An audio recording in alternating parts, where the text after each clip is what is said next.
Last part में हमने देखा था कि शीहाओ को उसके दादाजी मिल गए थे, मगर ये बस उनकी स्पिरिट बॉडी थी। जिसके बाद शीहाओ एक सिटी में जाता है जहां उसका भाई आने वाला था और वहां शीहाओ को एक टांगे पे उसके पेरेंट्स और उसका भाई दिखाई देता है। अब एपिसोड की स्टार्टिंग उसी मार्केट को दिखाते हुए होती है जिसे शीहाओ के पेरेंट्स और ब्रदर गुजर रहे थे। दरअसल वो युआनटियान सीक्रेट रियल्म की ओर जा रहे थे एक कंपटीशन के लिए, और वहीं हम एक छोटे से ड्रैगन फ्लाई जैसे इंसेक्ट को देखते हैं जो शीहाओ के लिटिल इंसेक्ट को आके कुछ बताता है और फिर वो लिटिल इंसेक्ट शीहाओ को कुछ मैसेज देता है। यहाँ पर शीहाओ ने उस इंसेक्ट से अपने दादाजी के बारे में पता लगाने को कहा था, क्योंकि शीहाओ को लगता है कि शायद उसके दादाजी आसपास हो सकते हैं, मगर शीहाओ को उनकी कोई खबर नहीं मिलती और शीहाओ सोचता है कि दादाजी को मेरा मैसेज मिला है या नहीं, लेकिन हो सकता है कि दादाजी युआनटियान सीक्रेट रियल्म की ओर जरूर जाएं। और कहा जाता है कि उसके अंदर बहुत सारे डेंजरस बीस्ट रहते हैं और किसी भी आउटसाइडर के लिए वहां पर सरवाइव करना बहुत ही मुश्किल होता है।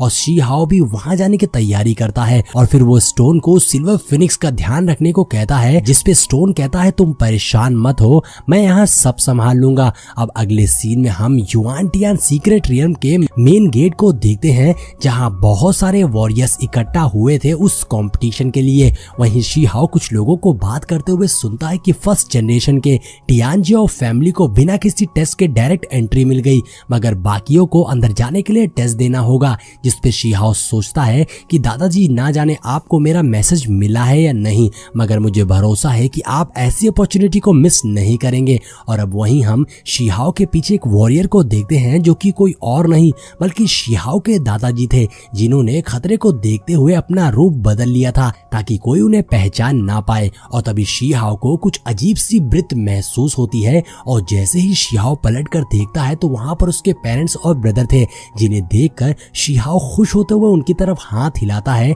ताकि वो उसे देख सके। मगर तभी वहां पर एक ओल्ड मैन पे एक अजीब सी लाइट एनर्जी गिरती है। यहाँ मास्टर उस ओल्ड मैन से कहते हैं कि तुम 100 साल से भी ज्यादा बूढ़े हो तो तुम्हारा यहाँ पर क्या काम, तुम अपने अंदर फायर को जलाकर क्या करोगे, तुम यहाँ के यंगर जनरेशन के साथ कम्पीट नहीं कर पाओगे। ऐसा कहते हुए मास्टर अपने बंदों से कहकर उस ओल्ड मैन को वापस भेजने को कहते हैं, जिस पर वो ओल्ड मैन बिल्कुल भी खुश नहीं होता है। मगर वो सभी बंदे उस ओल्ड मैन को घेर कर उसके ऊपर एक ब्लू लाइट एनर्जी डालते हैं, जिसे देखते हुए शीहाओ की मॉम कहती है कि ये सभी बिग फैक्शन फायर को जलाकर अपने जूनियर को परेशान कर सकते हैं, इसलिए यहाँ इन्हें नहीं आने देना चाहिए। जिसपे किम कहता है कि ये सभी फैक्शंस की एक दूसरे से कोई ना कोई दुश्मनी है और यहाँ पर अंदर बहुत ही खतरा होने वाला है जिसमें बहुत सारे लोग मारे जा चुके हैं। अब इन सभी बातों को सुनते हुए शीहाओ की मॉम डरने लगती हैं और वो किम से अंदर जाकर सतर्क रहने को कहती हैं, क्योंकि अंदर जाने पर उसकी निर्वाणा फायर उसकी मदद नहीं कर सकती। जिसपे किम भी पूरे जोश में था और वो कहता है डरने की कोई बात नहीं है, मैं उन सभी बिग फैक्शन के सामने हारने वाला नहीं हूँ, मैंने जीतने के लिए अपनी पूरी तैयारी कर ली है। और वहीं हम उस ओल्ड मैन को देखते हैं जो कि इस डिसीजन से बिल्कुल भी खुश नहीं था और फाइनली उस ओल्ड मैन को वापस भेज दिया जाता है। अब ये सब देखते हुए शीहाओ समझ गया था कि अपर वर्ल्ड की पहले से ही शीहाओ के साथ बहुत बड़ी दुश्मनी है, इसलिए शीहाओ को यहाँ पर अपने पेरेंट्स को पहचान कर अपनी आइडेंटिटी रिवील नहीं करनी चाहिए, नहीं तो शीहाओ मुसीबत में पड़ सकता है। इसलिए शीहाओ शांत हो जाता है।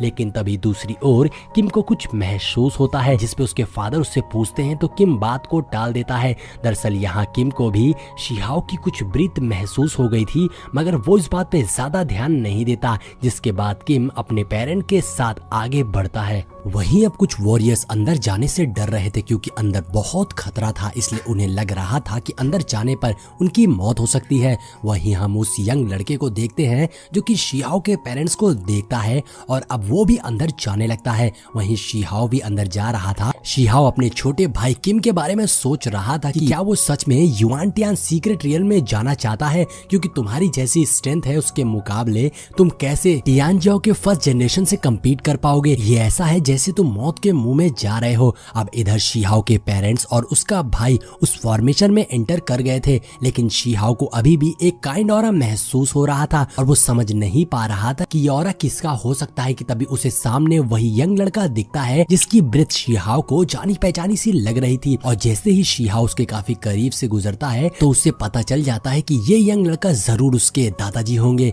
जो रूप बदल कर आए हैं। और यहाँ वो यंग वॉरियर उस फॉर्मेशन के अंदर एंटर कर गया था। अब मास्टर अनाउंस करते हैं कि 18th ग्रुप 10,000 लोगों के बैटल में एंटर कर गया है। तो शी हाओ भी फौरन उस फॉर्मेशन में एंटर कर जाता है और अंदर घुसने पर शी हाओ देखता है कि उसके सामने भयानक बैटल चल रही थी और वहीं अब शी हाओ को वो क्लोज ब्रीथ आना बंद हो गई थी जो उस यंग वॉरियर से आ रही थी। अब इससे शी हाओ को समझ में आ गया था कि इस मैजिक सर्कल फॉर्मेशन के अंदर जो स्पेस है वो बाहरी दुनिया से बिल्कुल अलग है, यानी हम दूसरे प्लेस पर पहुंच गए हैं। और अब शी हाओ तेजी से उड़ते हुए आगे बढ़ने लगता है जहां हर तरफ ब्लास्ट हो रहा था, लेकिन शी हाओ उनसे बचते हुए आगे बढ़ रहा था। अब अगले सीन में हम देखते हैं उस यंग वॉरियर को मिलाकर 18 ग्रुप के 5 बंदों ने उस बैटल को पार कर लिया था और दूसरी प्लेस पर पहुंच गए थे जहां वो मास्टर खड़ा था जो बता रहा था कि 18 ग्रुप से अब 5 वॉरियर्स टेस्ट पास कर चुके हैं, इसलिए मास्टर उन लोगों को नेक्स्ट स्टेज पर भेज देते हैं। जिसके बाद वहां शी हाओ भी फर्स्ट स्टेज को पास कर लेता है और वो मास्टर शी हाओ को भी अगले स्टेज पर भेज देते हैं। अगले सीन में हम शी हाओ को नेक्स्ट स्टेज में एक नई जगह पहुंचा हुआ देखते हैं जहां शी हाओ वहां उसी यंग वॉरियर यानी अपने दादाजी को खोज रहा था, लेकिन वो शी हाओ को कहीं नहीं दिखते। तो शी हाओ को लगता है कि शायद वो यंग वॉरियर टेस्ट में फेल हो गया है। अब वहीं मास्टर अपनी पावर से एक फॉर्मेशन एक्टिवेट कर रहे थे जिसमें से एनर्जी कई सारे प्लैनेट से कनेक्ट हो रही थी, जिसके बाद वो फॉर्मेशन जमीन पर आकर एक फॉर्मेशन सर्कल क्रिएट करती है, जिसे देखकर सब काफी हैरान रह गए थे कि ये क्या गेट ऑफ वॉइड है। कुछ लोग कह रहे थे कि इसके अंदर एल्टर होगा, जरूर ये सीक्रेट रियल्म का एंट्रेंस होगा। और यहाँ शी हाओ कह रहा था कि ये आखिरी चांस होगा मेरे भाई को देखने का, ये बहुत ही डेंजरस है लेकिन मेरे पास कोई और चॉइस नहीं है इसके अंदर जाने के अलावा। तभी मास्टर कहते हैं एडमिशन शुरू हो गए हैं। तो एक बंदा आगे बढ़ता है, लेकिन जैसे ही वो बंदा एक कदम आगे बढ़ाता है वहां एक और बैरियर क्रिएट होने लगता है और वहीं अलग अलग कई सारी एनर्जी क्रिएट हो गई थी और उन सभी एनर्जी के अंदर कोई ना कोई बंद था जिसमें एक एनर्जी में यू चैन थी। और इसी के साथ हमारा ये एपिसोड यहीं पर एंड हो जाता है। दोस्तों इस सीरीज का अगला एपिसोड आज ही हमारे चैनल पे अपलोड हो जाएगा, इसलिए तब तक के लिए आप मेरे दूसरे चैनल पे जाके एक न्यू सीरीज को एंजॉय कर सकते हैं जो कि बहुत ही कमाल और बहुत ही सस्पेंस से भरी सीरीज है, जिसकी लिंक मैंने डिस्क्रिप्शन में दे दी है, तो एक बार जाके चेकआउट जरूर करिएगा। मिलते हैं नेक्स्ट वीडियो में।